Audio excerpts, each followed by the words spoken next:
Donc dans cette vidéo, je répondrai à Papacito et à l'abbé Raffray, en particulier concernant cette vidéo. On est la religion de l'incarnation. Notre religion, elle est déjà, il faut le dire, elle est spectaculaire parce qu'elle part d'un sacrifice, du sacrifice du Dieu incarné, du Fils de Dieu, qui a été mutilé, qui a été... voilà, donc il y a quelque chose, un rapport du christianisme avec le corps, avec le sacrifice, avec l'engagement dans la foi jusqu'à l'extrême, jusqu'à la passion. C'est l'exemple qu'on a tous en tant que chrétiens.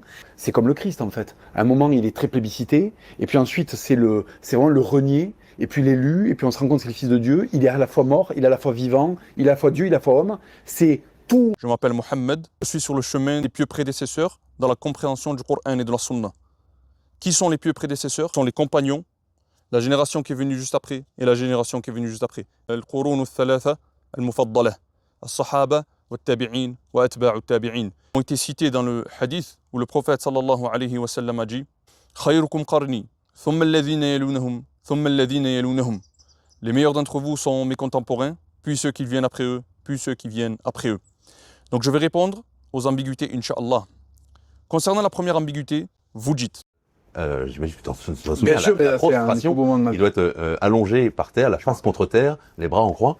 Et je veux dire, moi aussi, c'était un beau moment, parce que voir Papacito, qui est quand même, comment dire, une force de la nature, une grande gueule, voilà, qui a compris que pour que la France devienne chrétienne, en fait, il fallait d'abord soi-même s'humilier devant le Christ, devant Dieu. Concernant le fait de se prosterner devant le Christ, on va voir ce que dit la Bible. Dans Exode 23, « Tu n'auras pas d'autre Dieu devant ma face, tu ne te prosterneras pas devant elle. C'est l'Éternel ton Dieu que tu adoreras. C'est devant lui que tu te prosterneras. » Dans Jean 4,23, Jésus dit que les vrais adorateurs doivent adorer le Père. Jésus n'a jamais dit être Dieu et la Bible le confirme. Dans Marc 10,18, il dit « Pourquoi m'appelles-tu bon ?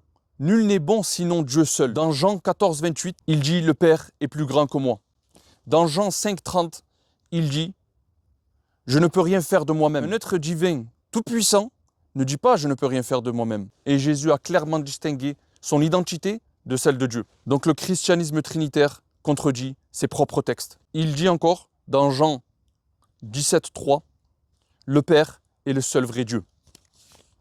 Donc deuxième ambiguïté, concernant le fait que vous dites « Fils de Dieu », que Jésus est le Fils de Dieu. Du sacrifice du Dieu incarné, du Fils de Dieu, qui a été mutilé, qui a été... voilà, donc... La Bible appelle Fils de Dieu beaucoup d'autres personnes. Donc c'est un titre honorifique et qui n'est pas réservé au Christ. Dans Exode 4, 22, il est écrit « Israël est mon fils aîné ». Dans les psaumes 2, 7, il est écrit « Tu es mon fils ». Et Dieu s'adresse à David ici. Dans Matthieu 5, 9, il est écrit « Les artisans de paix seront appelés fils de Dieu ». Prétendu que tu ne t'agenouillerais pas devant un corps qui va mourir et pourrir un jour. Moi, je ne m'agenouillerai pas devant je ne sais pas quel mec de la République dont le corps va pourrir et qui va mourir un jour.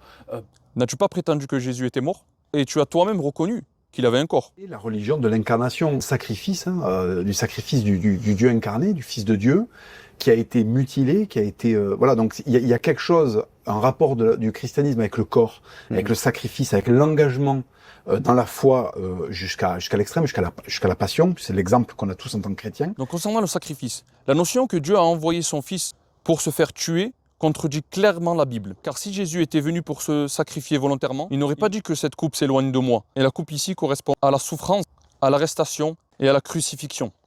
Ensuite, dans Matthieu 27, 46, il dit « Mon Dieu, pourquoi m'as-tu abandonné ?» Allah ne l'a pas abandonné, « Bal rafa'ahu Allahu ilayh » mais on va en parler plus tard, Inch'Allah. Dans Timothée 6, 16, il est dit que Dieu est immortel. Et en même temps, vous dites que Jésus est mort. Donc ça prouve qu'il n'est pas Dieu. Jésus ne veut absolument pas mourir. Et il le dit clairement. Les chrétiens disent que Dieu est mort, alors qu'il est écrit dans Timothée 6, 16 qu'il est immortel. Et Jésus ne savait même pas pourquoi Dieu l'avait abandonné, selon vous. Et concernant l'Ancien Testament, je t'attends au tournant.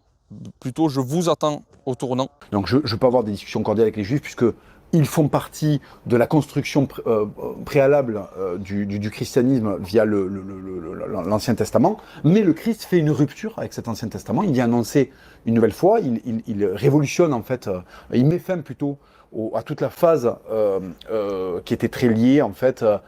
Voilà, les interdits, l'orthopraxie. Et en fait, il vient nous dire non, ce qui compte, c'est l'arbitrage à l'intérieur, c'est votre âme. Comment s'éprouve votre spiritualité à l'intérieur de votre âme? Comment vous recevez le monde à l'intérieur, non pas comment vous démontrez Dieu à l'extérieur du monde. Bon.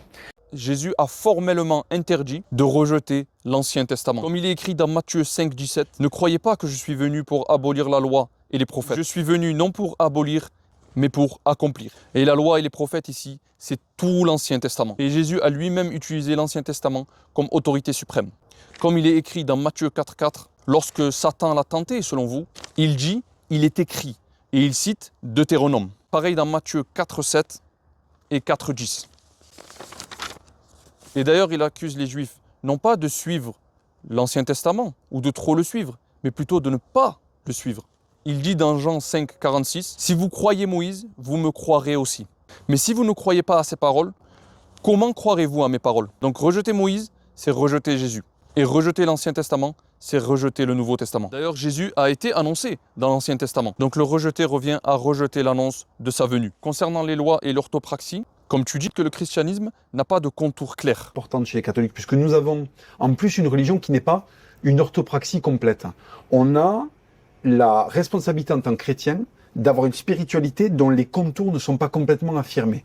Et qui n'est pas une liste de permis et d'interdits.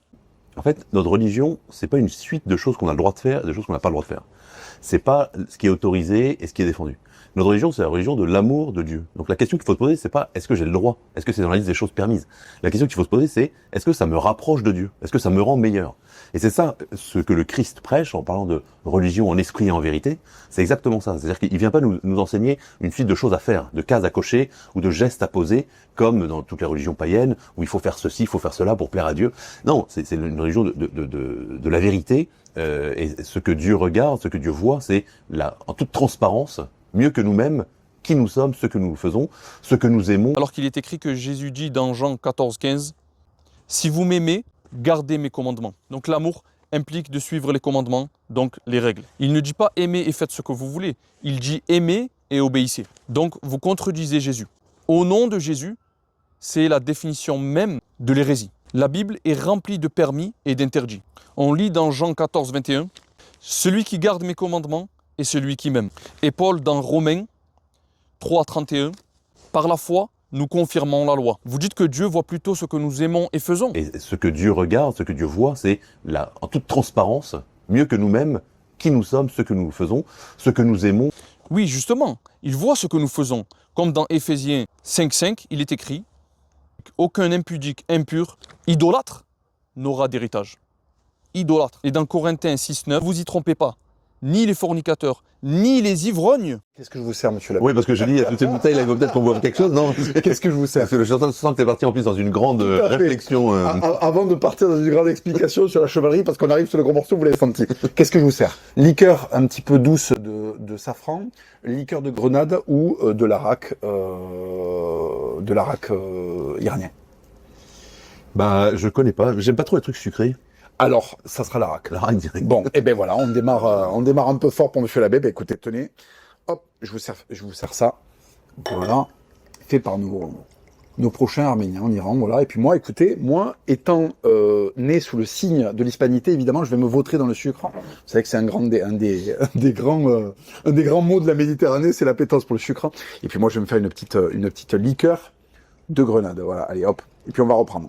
Donc on a... Ni les ivrognes, ni les voleurs n'hériteront du royaume. Donc l'argument de dire que le christianisme est flou et n'a pas de contour clair, ce n'est qu'un stratagème pour éviter d'avoir à assumer vos contradictions internes. Par exemple, vous êtes ici en train de boire toutes sortes d'alcool, mais la Bible dit dans Proverbe 21, le vin est moqueur, la boisson forte est tumultueuse. Donc vous fumez, vous buvez différents alcools et vous dites Dieu regarde l'amour. Remplacer les règles divines par un vague amour divin, c'est précisément ce que Jésus dénonçait. Votre discours est sentimentaliste, pas biblique. D'ailleurs, concernant les règles, et en particulier sur le sujet des femmes, vous dites... Dans leur façon, dans ce qu'ils aiment faire, ne sont entourés de choses chrétiennes, valorisent des choses chrétiennes, à partir du moment où elles sont déspiritualisées, c'est du décor. Mais ne serait-ce que le féminisme, oui, tout à fait. Le respect de la femme, c'est une notion profondément chrétienne, que le christianisme a imposée au monde entier.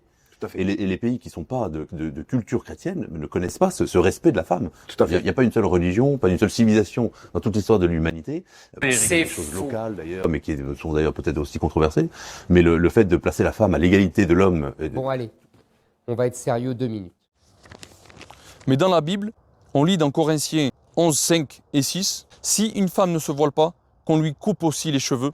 Mais s'il est honteux pour une femme d'avoir les cheveux coupés, qu'elle se voile. Dans Éphésiens 5, 22, on lit « Femmes, soyez soumises à vos maris ». Dans Corinthiens 14, 34, il est écrit que les femmes se taisent dans les assemblées. Donc j'ai utilisé la Bible pour vous montrer que vous êtes en totale contradiction avec le christianisme et ce qu'enseigne votre propre livre. J'ai prouvé que Jésus n'était pas Dieu, qu'il n'est pas le Fils de Dieu, qu'il n'a pas été envoyé pour être sacrifié pour les péchés des autres, que vous n'appliquez pas les commandements de la Bible et que vous les reniez même, que vous contredisez beaucoup de choses concernant vos propres textes, comme par exemple pour les femmes. Mais si on regarde ces textes, déjà, le Nouveau Testament n'a pas été écrit par Jésus. Aucun n'a été écrit du vivant de Jésus. Et c'est vous-même qui l'affirmez.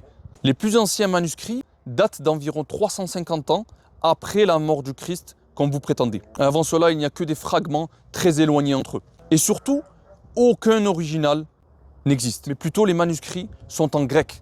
Or, Jésus parlait l'araméen, ni le latin, ni le grec. Ni Jésus, ni ses apôtres ne connaissaient la langue dans laquelle est écrite les manuscrits que vous étudiez aujourd'hui, que vous utilisez aujourd'hui. Et aussi, on ne connaît pas les traducteurs de ces manuscrits-là.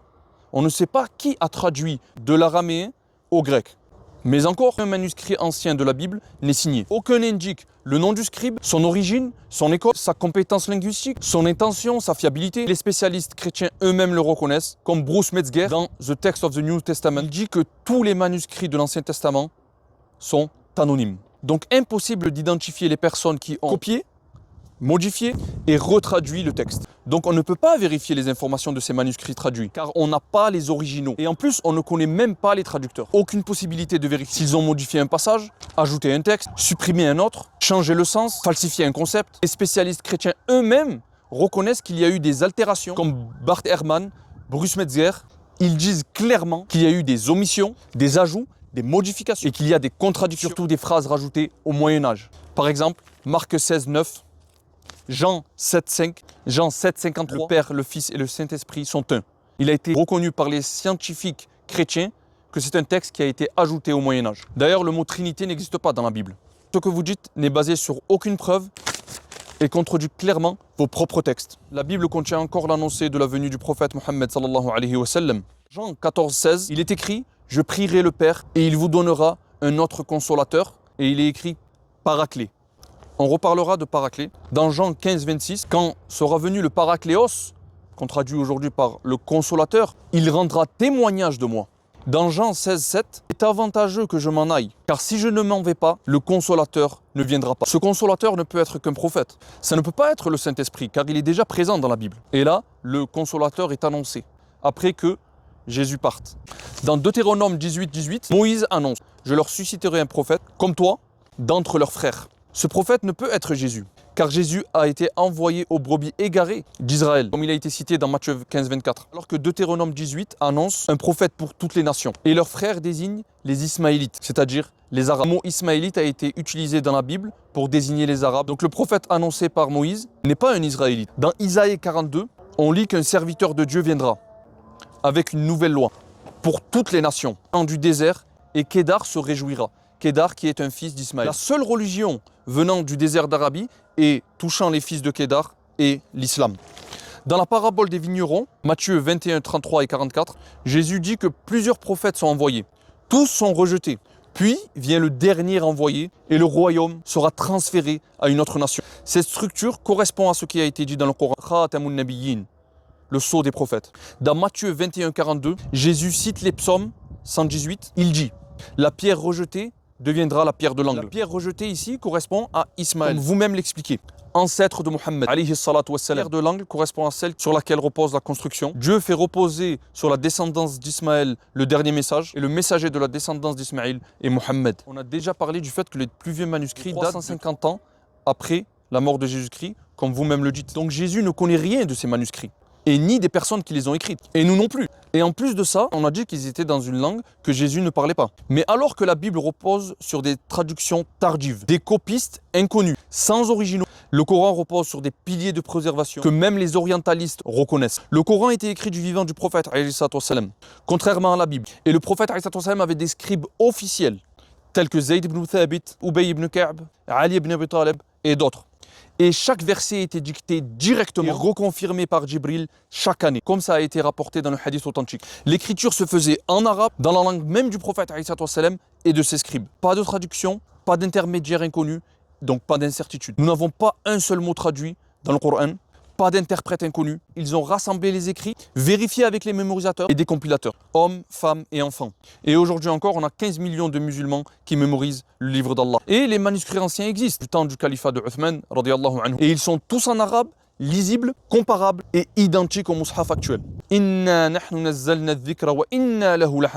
C'est nous qui avons fait descendre le rappel et c'est nous qui en sommes les garants, les protecteurs. Le Coran appelle à la raison. L'islam n'est pas une religion de soumission aveugle, mais une religion d'examen rationnel. Allah dit, si vous doutez de ce que nous avons révélé à notre serviteur, produisez un texte équivalent. Un argument rationnel, le Coran défie quiconque de produire un texte équivalent, ce qui est impossible et n'a jamais été réalisé. Le Coran confirme que Jésus n'a jamais demandé l'adoration. Ô Jésus, fils de Marie, as-tu dit aux gens, prenez-moi et ma mère comme deux divinités en dehors d'Allah? Il dira, gloire à toi. Je n'ai jamais dit ce que je n'avais aucun droit de dire. Allah dit au sujet de la crucifixion, ils ne l'ont ni tué ni crucifié, mais cela leur a semblé ainsi. Ce verset met fin à la déification imposée par Rome, pas par Jésus. Et la réalité, c'est que la théologie romaine a remplacé le message de Jésus. Et on va en parler, Inch'Allah. Jésus est bienvenu au cœur d'un empire, l'empire romain, écrasant en Palestine, surveillé militairement par les Romains, avec un gouvernement romain, où toute tentative d'organisation religieuse indépendante était écrasée. Le résultat, c'est que Jésus n'a pas pu établir une loi avec une communauté politique et des institutions religieuses. Il n'avait pas d'armée ni de gouvernance. Donc Rome a pu arrêter, censurer, exécuter et disperser. Le contexte religieux lui-même était instable du fait que la Torah a été falsifiée et que les Juifs avaient vécu exil, destruction, traduction de leurs textes et influence étrangère. Le résultat, c'est que les enseignements de Jésus n'ont pas pu être préservés. Donc lorsque Rome a récupéré le christianisme par Constantin en 325, le message passe du Moyen-Orient à l'Europe polythéiste qui fusionne le christianisme avec les cultes romains. En fait, si on comprend, comme je le fais dans le livre, le christianisme comme étant une expression de l'âme européenne, oui. En tout cas une religion qui s'est très vite mariée à l'âme européenne, pour plein de raisons que j'explique, et un divin qui est très humanisé. C'était à l'époque, chez les Grecs, les dieux étaient des hommes presque comme les autres, puis ensuite Dieu s'est fait homme avec le christianisme, et après avec l'humanisme, c'est les hommes qui veulent se faire Dieu. Il y a une trame commune, encore une fois, dans cette histoire. Des Blancs. Comme par exemple le concept de la mère de Dieu. Rome avait toujours un culte de la déesse mère, Isis, Cybèle et Diane. Et ils ont greffé ce contexte sur Marie, la véridique, la Vierge. Pareil pour la Trinité. Les Romains avaient des triades divines, comme Jupiter, Jumène et Minerve. Pareil pour la croix. Ça existait dans les cultes solaires et idoles romains. Et c'est le concile de Nicée, en 325, qui impose que Jésus est Dieu, qui impose la Trinité et qui impose la croyance du Fils éternel. Donc ce dogme vient de Rome et non pas de Jésus. Donc c'est pour cela que Jésus a annoncé la venue du Paraclet, du Consolateur, du très loué Mohammed, qui lui est venu dans un terrain neutre, sans l'emprise d'aucun empire, d'aucune structure oppressive, pas de force politique ennemie aux Arabes, pas d'État centralisé. C'était des tribus régies par la loi de l'épée. C'est-à-dire que chacun a son épée et il se défend avec. Donc le prophète Mohammed sallallahu alayhi wa sallam a pu fonder un État, un cadre pour la préservation de l'islam et des enseignements. Il a établi un gouvernement, mis en place une justice révélée par Allah, il a unifié les tribus, sécurisé l'écriture et la mémorisation et contrôlé l'intégrité du message. Résultat, un État musulman basé sur la révélation 10 ans après l'Hégire et un empire après 30 ans. L'islam et la sunna et la révélation a pu donc être vécu publiquement car les compagnons accompagnaient le prophète partout. Ridwanullahi alayhim. Appliquer les lois et les faisaient appliquer, protéger la révélation, conserver la langue qui est encore parlée aujourd'hui et est une langue vivante. La sunna, la tradition du prophète est devenue une tradition vivante, une pratique, une mémoire collective et un système rigoureux transmis par isnad, c'est-à-dire par chaîne de transmission fiable et vérifiable. Et n'oublie pas le passage dans Jean 15-26, quand sera venu le Paracléos, le Consolateur, le très loué, il rendra témoignage de moi. Dans le Coran, et quand Jésus, fils de Marie, dit aux enfants d'Israël, je suis le messager d'Allah envoyé vers vous, confirmant la Torah qui est avant moi, et annonçant un messager à venir après moi, dont le nom sera Ahmed. Et un des noms du prophète est Ahmed. Le christianisme repose sur des textes tardifs, d'auteurs inconnus, même de Jésus, dans une langue que ni Jésus ni les apôtres parlaient. L'islam repose sur un texte mémorisé, écrit, transmis, conservé dans sa langue originale, par des gens identifiés, qu'on connaît par leur nom, biographie et fiabilité. Et malgré la falsification et la perte des évangiles originaux, il reste dans la Bible des annonces de la venue du prophète Mohammed sallallahu alayhi wa sallam. Donc si même dans un texte altéré, la vérité apparaît encore, c'est que la vérité est trop forte pour être cachée. Wassalamu ala man ittaba'a al-huda. Et que la paix soit sur celui qui suit la guidée.